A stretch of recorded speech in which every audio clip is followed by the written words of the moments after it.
Parish Success Group is the company that I founded. And what we do is we train parishes and dioceses and schools on how to grow. And so all of our coaches, we have coaches all over the country, are all the national experts that keynote and speak at all these conferences. And I talked them out of their jobs and had them come work for us.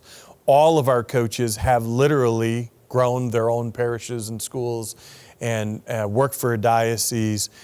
They know how to scale, multiply. And so that's what we do. We don't go after the theological side of things.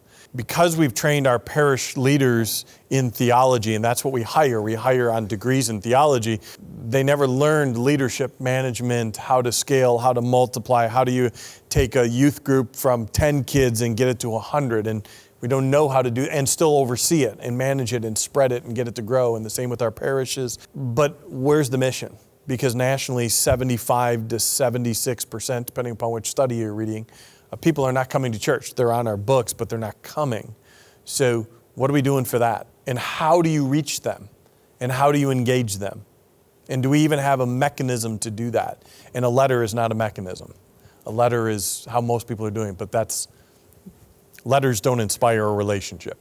And so we have to look at all those. So what I wanted to do is just talk a little bit about the realities today of parish life. And then we can get into what is happening here. And let's bring out, I'm a big believer. I know it's still new and it's raw in this diocese. I'm just going to call it consolidating. I know it's not officially done yet, but you're in process. So let's just talk about it.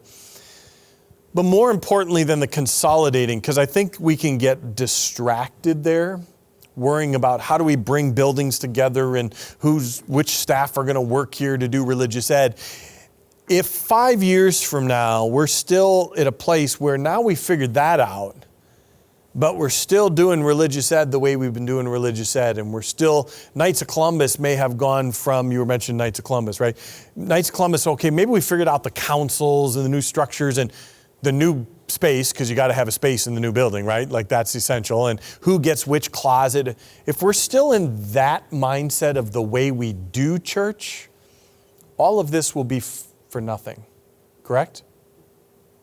Because we consolidated out of the need because of clergy not being able and they're crisscrossing, which has validity.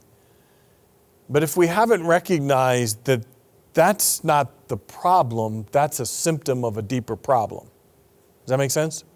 So that's why I want to dig into that a little bit. That's my job. We're into the solutions, but my job is to teach parishes. You got to look below the surface, and you got to know where to look. So we'll talk a little bit about that. It's essential for me. We never do anything without talking about the church documents, because the truth is, the church actually tells us exactly what we're supposed to be doing, and most people, when we match it up with parish life, which is why it's going to come after, you'll see that they're not connecting. We're actually not doing what we were told to do. And so we always, because that's our baseline. That should always be our baseline. What has the church asked us to do? And in those documents, it actually says how to do it. But most people aren't aware of that. So we're going to dig into that. We'll talk about how it matches up. And then, of course, it leads to the next logical thing is, well, what's a new way of operating, right? Even in the midst of this consolidating, what's a new way of thinking to engage a secular community that appears to be less and less interested in church, right? Because again, all this consolidating is really just to position us to evangelize better, right?